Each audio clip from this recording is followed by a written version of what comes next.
All right, we're back with the Kefka finals, and very important news. I'm supposed to be cleaning the bathroom right now, but the finals are happening, so we're gonna try to watch. I don't think we've missed any games, but we have missed the first few moves of this one. I would guess we had. Hmm. So we know Vid must have played the card in one, and I think Deli must have played the card in two because otherwise it couldn't have flipped to Deli's color. And Vid must have played two cards, so he must have played the card in three. So I think the game went Vid plays in either one or three, Deli plays in seven, Vid plays the three corners, and Deli plays in two. That seems like how we had to have got here. Vid has picked up a card. He has two cards for six, but it looks like maybe he must be blocking four, given what he's picked up. Worth noting, there's no same wall in the rules. Just to think about Juan's value, like Juan didn't have the same wall in eight, for instance, which actually could have conceivably been missed. Obviously, Deli has many other recaptures in eight, but it's possible he played that with Juan in mind in seven. In fact, the move in seven's kind of. I guess the move in seven, the idea was to recapture with Juan. That means Deli does not have a recapture in four. So normally in this position, sorry, we're sort of slowly acclimating ourselves to the position because I didn't see how we got here, and I haven't been thinking about the game because I wasn't watching. The standard moves to go are four or six, but eight is possible here because four is kind of a. Mm, it's a less good square than it would often be, though it is still quite a good square because the most important thing about four is it takes one. Actually, when I said Vid has two cards for six, I should have said Vid has three cards for six. That is a remarkable number of plus walls for one square. Deli also has a huge right weakness that probably is not relevant, but it does make me think like it's very hard for Vid to be losing if he goes in four because his 7-4-5-7 is just like all his cards are just guaranteed to have captures. Deli will need to play to the right of his cards to dodge attacks. Now, you might say Vid also has a huge right weakness. I think it matters less on the first turn player. So I think on the board, the position is quite promising for Deli. He has a safe card in two. The card in seven can pose challenges. He has ways to play an eight that say this card is safe. Um, I think this is like a pleasant board state for Deli given like the numbers facing out.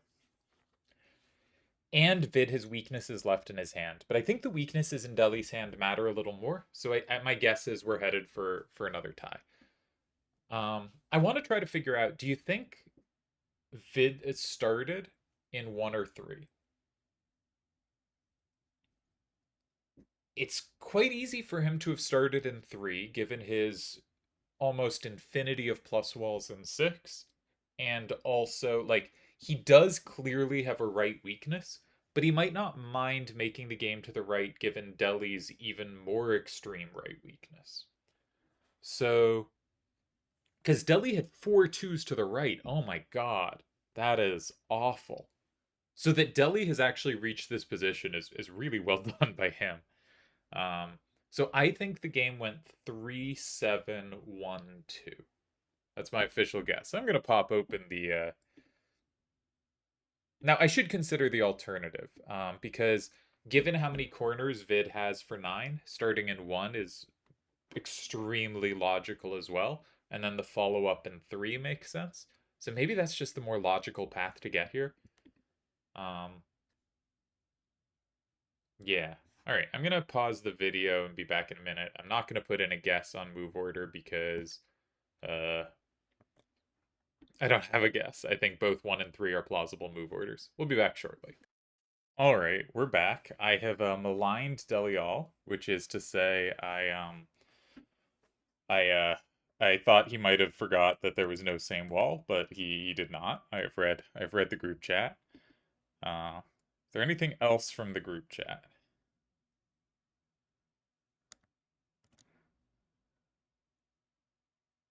Wait up, Vid only had three cards left. Why did I think he had picked up a card I can't count? Okay, this is a curious move. Vid going for maximum synergy. Now, I note that Deli cannot play in 4 without flipping 5. What an interesting idea. Because both the 7-2 cards have to flip 5, obvious plus and 1 and 5, and the 8-2-1-8 has to flip 5 as well. So anything Deli puts there, Vid has the chance to combo back. Now, Deli has a combo in 6 that's very important. He has 2 ways to plus wall in 6. He does not have any combos in 8. So, if Deli plays in 4, Vid will play in 6, and I think Vid wins there. I think he just has to flip so many things he must win. Okay, Deli can't go in 4. What if Deli goes in 6? Because 4 is not a great square for Vid either. If Deli blocks 6, say he puts 7, 2, 8, 4, and 6, and Vid plays in, say, 4, and keeps 6, 3, 5, 8, then I think Deli wins, because Deli plays with an 8 down. He's currently up 6-4. He'll be up 7-3.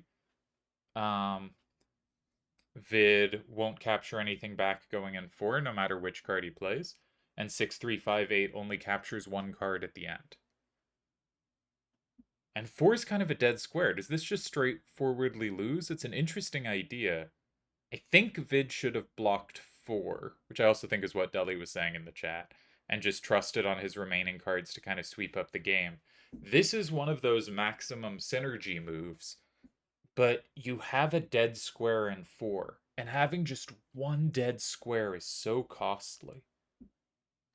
Yeah, Deli goes 6, he goes 4, and Deli's up 7-3, so he can just block 8. So Deli will draw first blood in this match.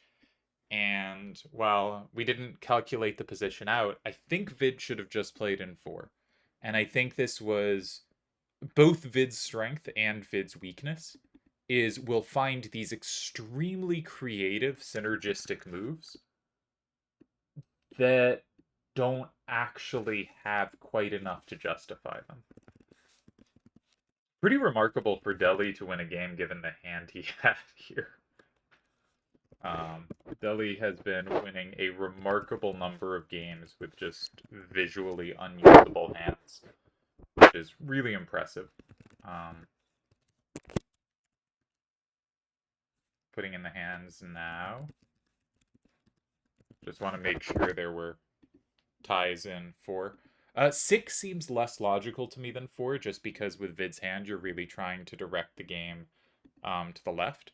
Often I like 6 in those spots, but I think here 4 was substantially more logical. So in the 3 corners setup, Deli had a bunch of ties. Seems like the solver thinks pretty balanced. Vid has 5 ties after the move in 2, and 2 of them are in 4, 2 of them are in 6. Both are fine. There is a tie in 9 as well. Just saying that Deli's power to go to the right is really bad too. But this move in 5 indeed doesn't work. And so Deli played the move in 6 that I thought was logical. You can actually play 8 as well, with a very similar idea. If you go 8 and when they go 4, you can land 7, 2, 8, 4, and 6, and you basically end up getting the same position. And 8 is justified because, again, it locks in 7. Yeah, that makes sense. So some wins in 8, some wins in 6. Yeah, and this is our first decisive game of the match. Deli takes a 1-0 lead. I think it is the first game where, because I was saying earlier, I think Vid has done a really good job of balancing when to go for his creative high pressure ideas, like the game Deli timed out where the cards were played in 1 and 4. I think Vid has done a really good job of balancing that kind of pressure on Deli's position and backing off when needed.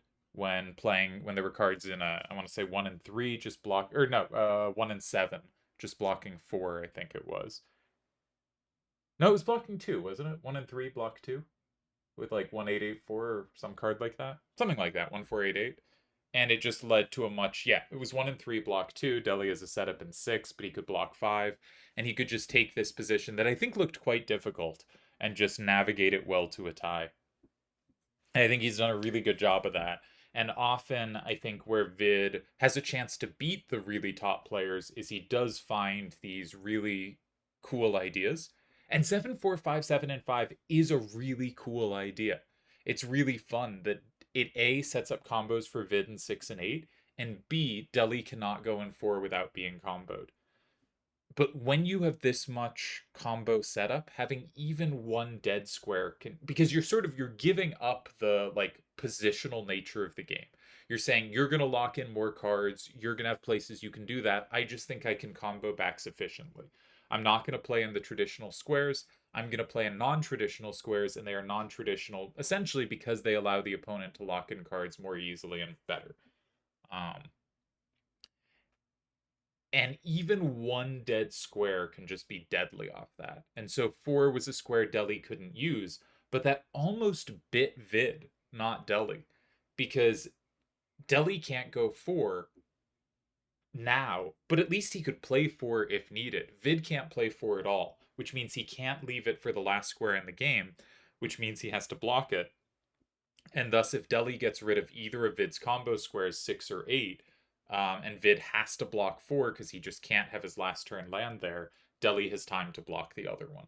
And Vid didn't have sufficient sweepers, in part because 7457 was out of his hand. Right? 7457 was the one card that could land in 9 that could capture everything, but 7457 was the one he needed to set up his combos.